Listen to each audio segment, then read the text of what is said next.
Assalamualaikum warahmatullahi wabarakatuh. Perkenalkan, kami dari kelompok 1 ingin mempresentasikan tentang Human Capital Management atau HCM. Lalu yang pertama, saya akan menjelaskan tentang HCM Overview. Human Capital Management atau HCM memiliki fungsi memfasilitasi segala kebutuhan karyawan untuk mencapai tujuan organisasi atau perusahaan. HCM memandang bahwa sumber daya manusia adalah aset berharga untuk perusahaan, yang apabila dikembangkan dan dimanfaatkan dengan baik akan sangat menguntungkan bagi perusahaan.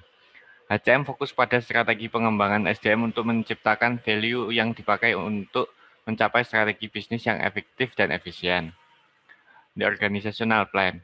Pada Organizational Plan, kita dapat menggunakan Organizational Management untuk lebih cepat dan efektif dalam memetakan struktur organisasi dan melaporkan struktur dengan objek organisasi yang relevan. Organizational Unit menggambarkan berbagai macam unit yang ada pada perusahaan, terstruktur menurut tugas dan fungsi yang berkaitan, dan dari beberapa unit tersebut maka terbentuklah struktur organisasi. Nah, yang paling atas ada Executive Board, di bawah Executive Board ada Human Resource dan Financial Accounting. Lalu di bawah Human Resource ada Payroll dan Benefit, sedangkan di bawah Financial Accounting ada Vendor, Customer, dan Audit. Lalu Jobs. Pekerjaan adalah deskripsi secara general atau template untuk mendapatkan posisi yang sesuai dengan kebutuhan, tugas, dan karakteristik. Position merepresentasikan distribusi tugas pada pekerja dalam organisasi, dan person merepresentasikan karyawan atau pekerja pada sebuah perusahaan. Dan data dari pekerja itu disimpan pada personal management. Sekian dari saya, mungkin akan dilanjutkan oleh Nadia. Selanjutnya ada proses recruitment. Yang pertama yaitu vacancy, yaitu posisi kosong yang ada di suatu perusahaan. Yang kedua ada job advertisement, yaitu periklanan. Yang ketiga ada applicants, yaitu pendaftar. Yang keempat ada profile matchup, yaitu data dari para pendaftar akan dibandingkan dengan data yang sesuai dengan perusahaan tersebut. Yang keempat ada applicant correspondence. Di sini adalah proses di mana para pendaftar akan diterima atau ditolak. Yang terakhir ada hiring as employee, di mana para pendaftar yang sudah diterima akan diangkat menjadi seorang karyawan.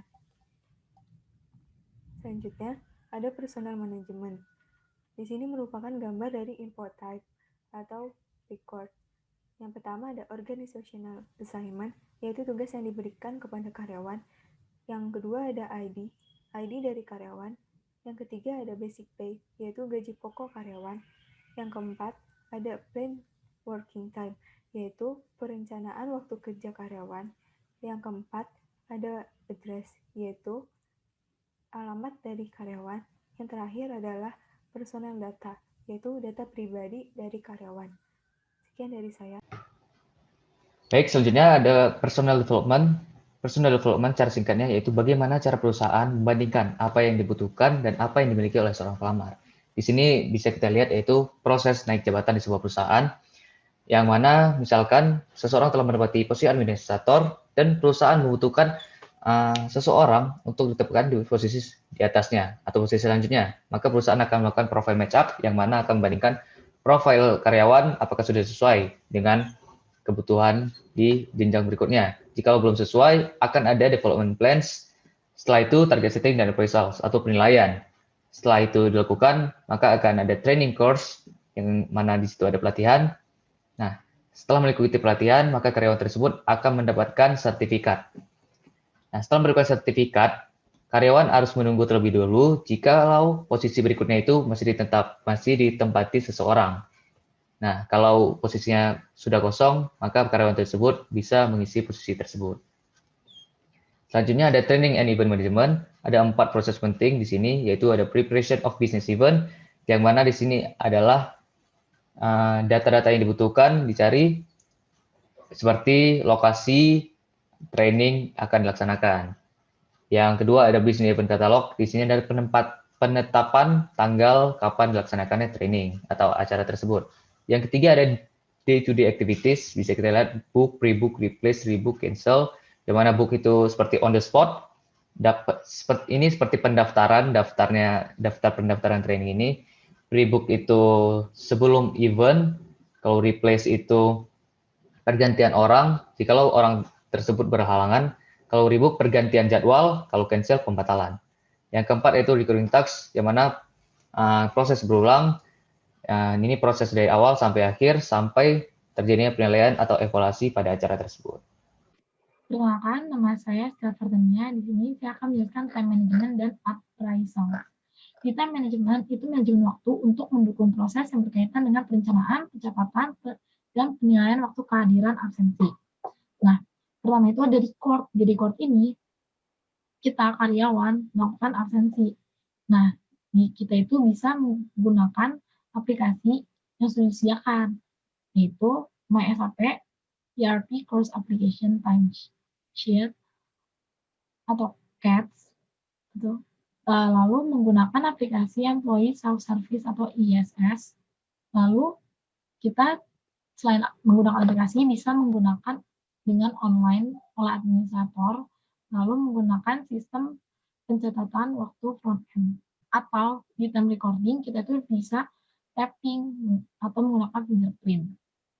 Lalu di value atau penilaian, itu kita mengevaluasikan data master dan data waktu dan diperbarui akunnya, lalu use working times. Di sini, data waktu dapat diintegrasikan dengan area lain di HCM, seperti pelatihan dan manajemen area. Lalu, di komponen lain seperti alokasi waktu, alokasi aktivitas dalam pengendalian. Nah, nantinya data waktu disimpan dalam infotipe waktu khusus yang berisikan waktu ketika karyawan dijadwalkan untuk bekerja sesuai dengan jadwal kerja yang ditetapkan. Lalu selanjutnya, appraisals. Appraisals itu penilaian kinerja karyawan dilihat dengan penilaian diri sendiri, penilaian survei, penilaian keseluruhan, dan penilaian saat pelatihan. Tahapan penilaian dapat mencakup semua langkah biasa dalam proses penilaian seperti perencanaan, peninjauan, dan pelaksanaan serta evaluasi atas penilaian yang diajukan.